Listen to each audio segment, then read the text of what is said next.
Bonsoir ou bonjour, j'espère que vous allez bien aujourd'hui.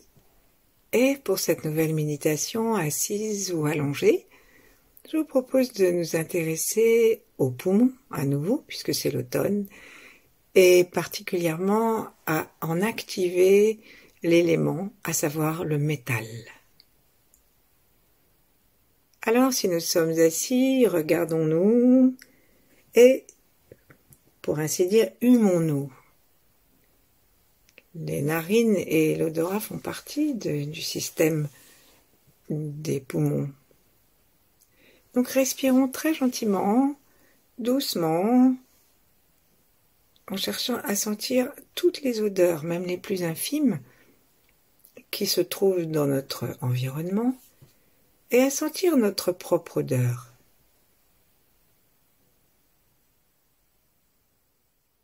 L'odeur de nos habits, de notre parfum, de notre lessive, l'odeur du savon, du déodorant, et toutes les odeurs de nos corps, qui sont parfois plus fortes. Laissons-nous respirer en notre compagnie.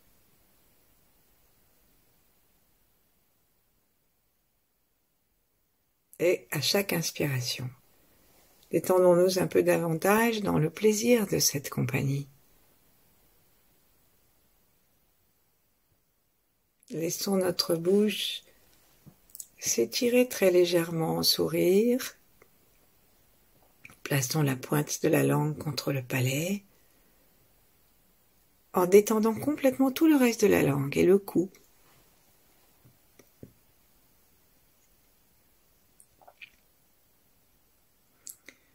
Et observons gentiment notre volume interne, le plus complètement possible, à l'arrière aussi, dans les plis du corps, en bas, à l'extrême bas, la plante des pieds et jusqu'à la terre. Et si nous sommes allongés, plaçons nos genoux en colline pour avoir les pieds à plat sur le sol. Et le sommet de la tête avec les étoiles. Parmi les étoiles, choisissons notre étoile personnelle, si un jour nous en avons élu une dans le firmament, ou Vega, ou l'étoile polaire.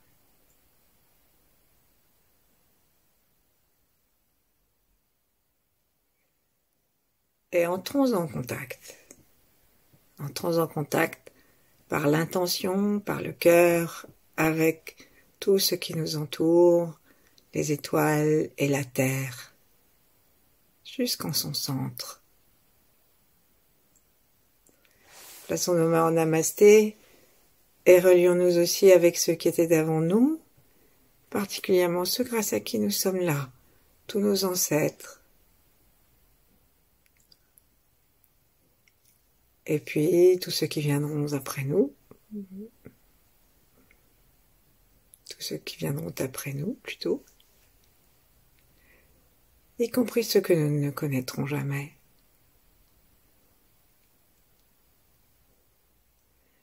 Relions-nous aussi avec tous ceux qui sont en même temps que nous. Et prenons conscience un instant que nous respirons le même air que tous ceux qui se trouvent en même temps que nous.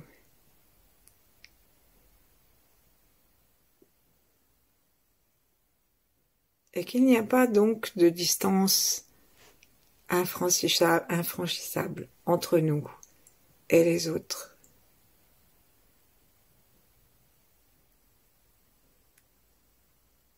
Plaçons-nous sous la protection des grands êtres, en particulier des 8 immortels, et invitons Lutongping, celui des 8 immortels qui s'occupe particulièrement du système respiratoire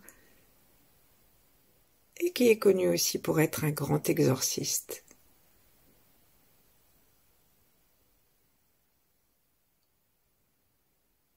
Et donc on peut simplement prononcer le nom de Lutongping et observer si quelque chose se modifie à l'intérieur de nous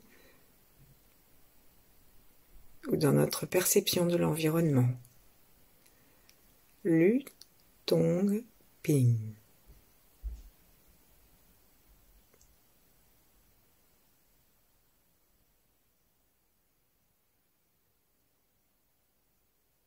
Et puis doucement, déposons nos mains l'une en face de l'autre, l'une contre l'autre, ou posons-les sur les cuisses. Et prenons quelques instants pour inspirer tranquillement, en observant notre inspire et en le suivant jusque dans les alvéoles, de la façon la plus tranquille possible, en suivant le souffle.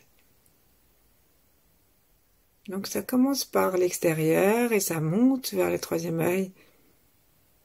Ça remplit tous les vides, puisque l'air va aller se promener dans les sinus, à condition qu'il soit libre.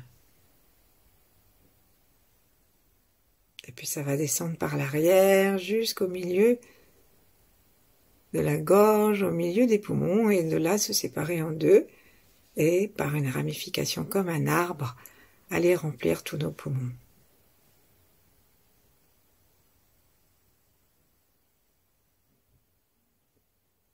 Expirons l'ancien.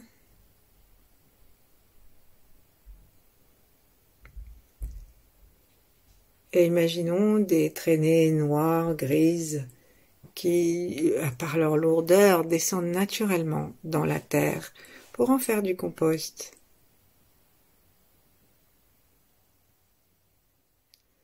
C'est le travail particulier de l'automne que d'éliminer ce qui doit être éliminé, de nous dépouiller de ce qui est excessif, excessivement lourd et chargé, afin que nous ayons la force de passer l'hiver. Faisons comme les arbres, lâchons nos feuilles, lâchons nos fruits, les dernières pommes, poires, châtaignes.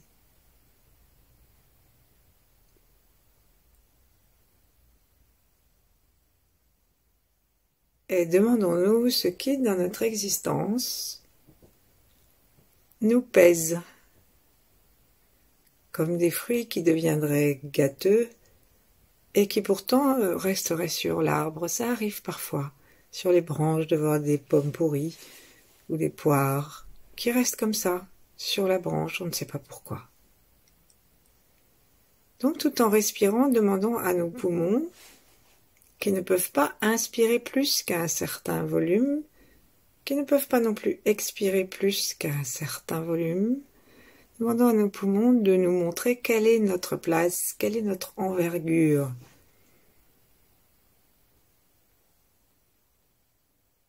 Inspirons longuement, tranquillement, en suivant le chemin de l'air, comme nous l'avons fait tout à l'heure. Gardons un instant cet air lumineux à l'intérieur de notre corps et ensuite laissons-le sortir. On peut faire le son S, S, S, S, S, S.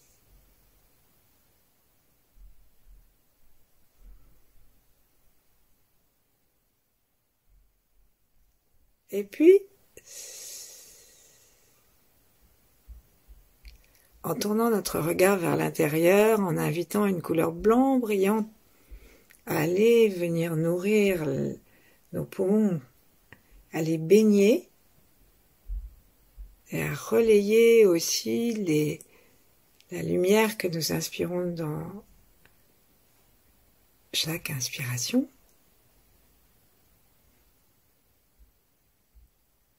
Demandons à nos poumons quelles sont nos pommes pourries, ce qu'on devrait vraiment secouer et libérer pour que nous soyons aptes à traverser l'hiver. Donc on rentre dans nos poumons par l'intention, comme si aussi on voulait les respirer, les humer eux aussi.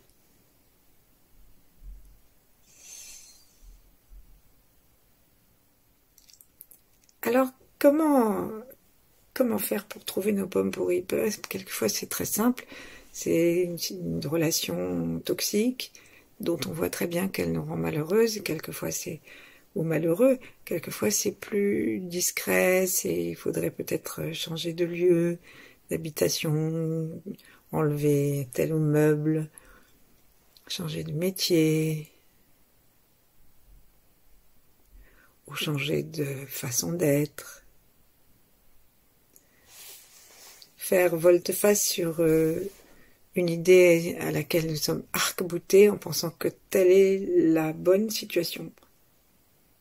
Et tout d'un coup, regarder si c'est vraiment vrai, comme disent les enfants. Est-ce que c'est vrai de vrai?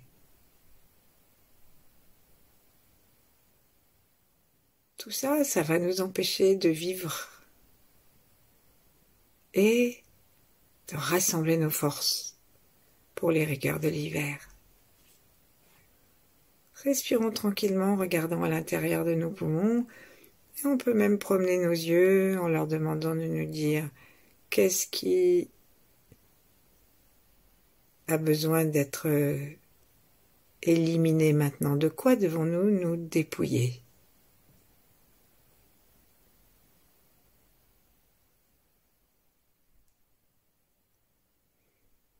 Continuons à promener nos yeux et à chaque expiration, très gentiment, de façon subvocale, à peine nous-mêmes l'entendons-nous, comme si ça partait de la vibration des poumons, faisons le son et laissons le poumon droit, puis le poumon gauche nous suggérer, nous faire les suggestions. Donc on commence par le droit, et on regarde, on respire dans notre poumon droit, on le regarde, je dis, cher poumon, de quoi avons-nous besoin d'être libérés?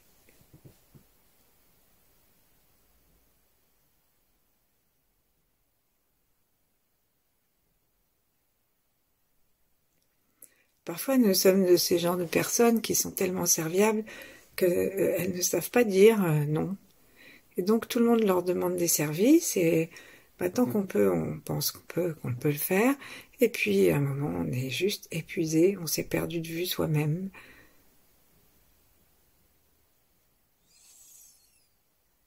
Les choses qui ne sont plus aptes à nous aider à vivre ont des apparences très variées. Elles ne viennent pas toujours des autres. Et on pourrait dire en vérité qu'elles viennent toujours de nous, de notre façon de nous positionner.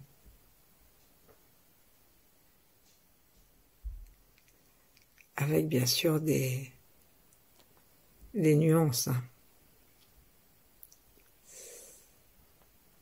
Allons maintenant dans le poumon gauche et voyons s'il va nous suggérer quelque chose lui aussi, ou autre chose, ou la même chose, ou rien du tout.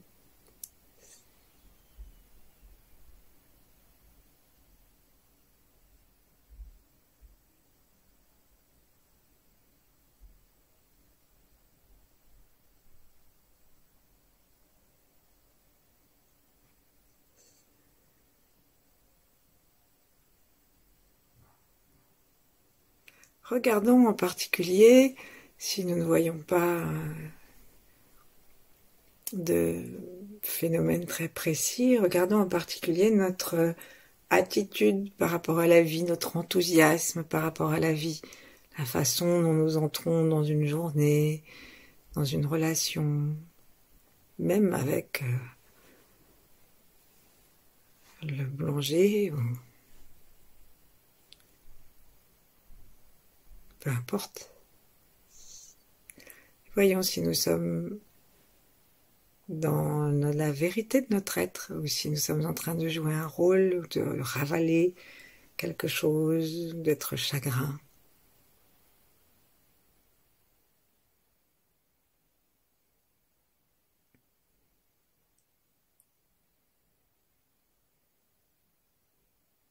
Et quelquefois, remarquons que ce sont les pensées négatives que nous entretenons sur le monde tel qu'il devrait être, sur nous tel que nous devrions être, qui suffit à saboter notre enthousiasme de vivre et à nous empêcher, à nous pomper l'air exactement, c'est-à-dire à nous empêcher de respirer la vie et de la répandre autour de nous.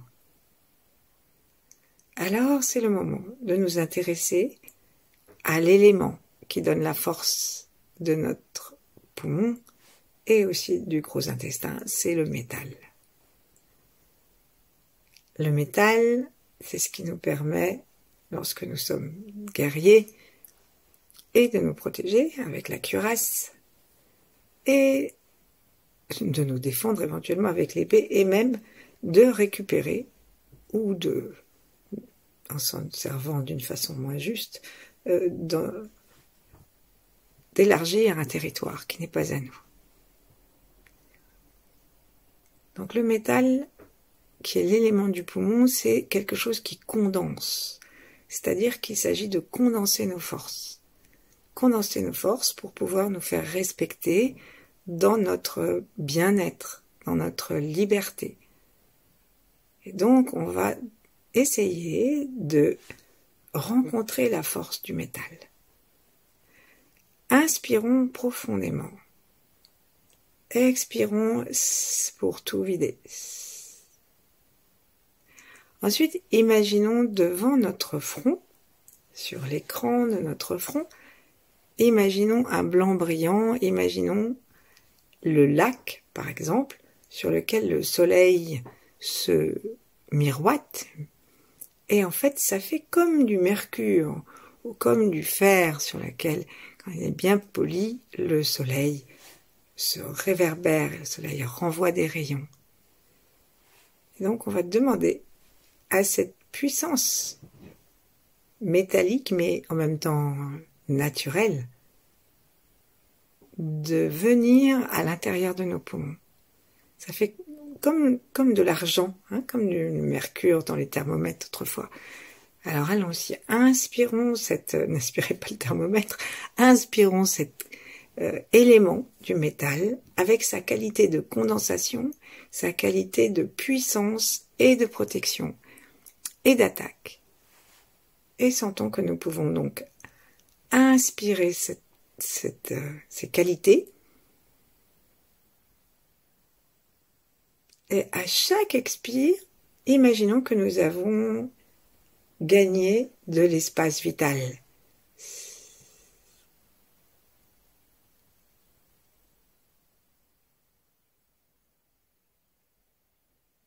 Inspirons par le troisième œil, par les narines, par le sommet de la tête. Inspirons la puissance du fer, sa couleur. Offrons-la à chacun de nos poumons en tournant nos yeux à l'intérieur des poumons. Et pensons à ce qui nous a été confié par eux, que nous pourrions lâcher, éliminer.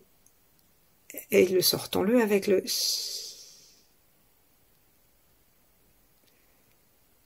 Sentons nos poumons comme de plus en plus puissants, prêts à inspirer profondément, à expirer vigoureusement jusqu'au bout.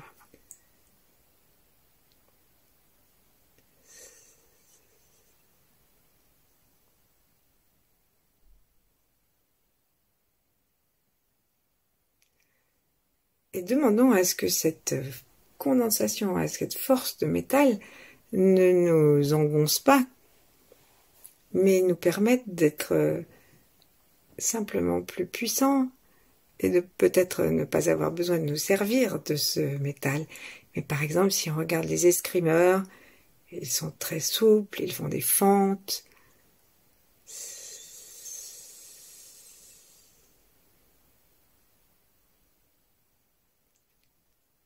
Et un instant, demandons à nos poumons, demandons à ce métal dont nous nous sentons de plus en plus proches, et cherchons à imaginer l'odeur du métal, l'odeur du fer par exemple.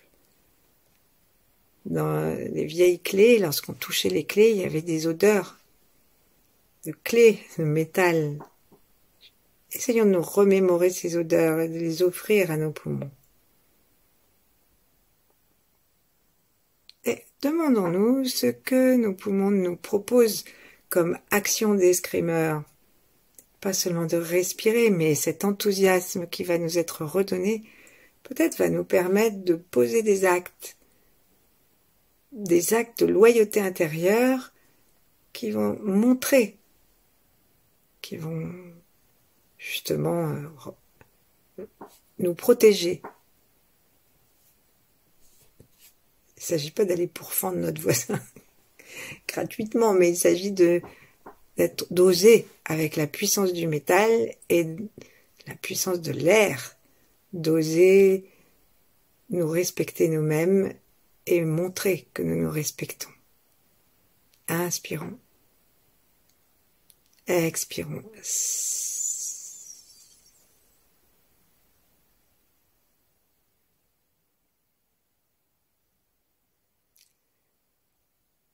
Laissons le souffle tranquille, la relation avec le ciel, la terre et l'amour universel. Laissons tout cela nous guider dans l'inspiration d'actes justes à poser.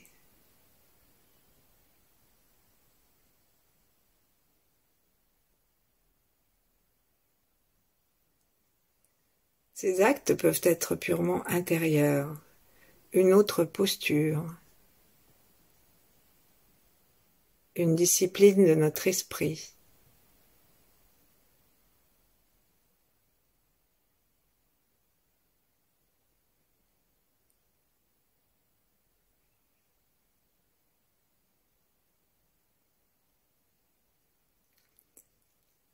Et une ouverture d'esprit, justement, qui nous permet de placer les limites de notre capacité pulmonaire à l'intérieur de l'infini, où nous sommes tous reliés.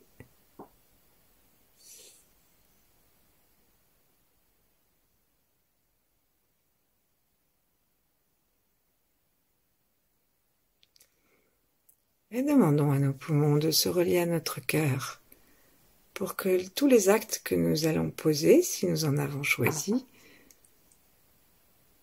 qu'ils soient intérieurs ou qu'ils soient extérieurs, que tous ces actes soient motivés par la bienveillance,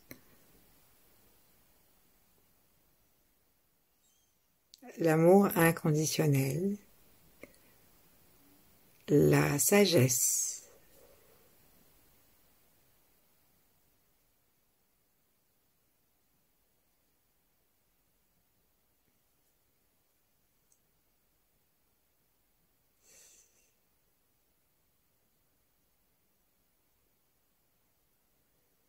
On disait des maîtres que les plus grands maîtres étaient ceux qui n'avaient pas besoin de se servir de leur arme.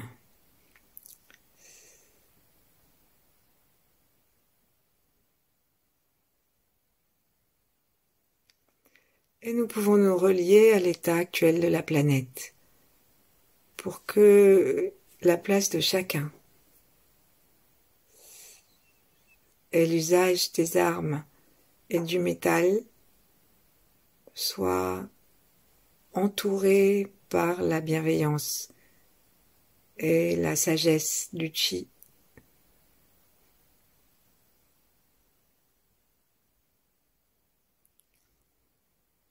Et ainsi, nous nous relions à la respiration de l'univers. Et tranquillement, aussi longtemps que nous voudrons, demeurons dans cet état, où à chaque inspire, nos poumons s'éclairent, se renforcent,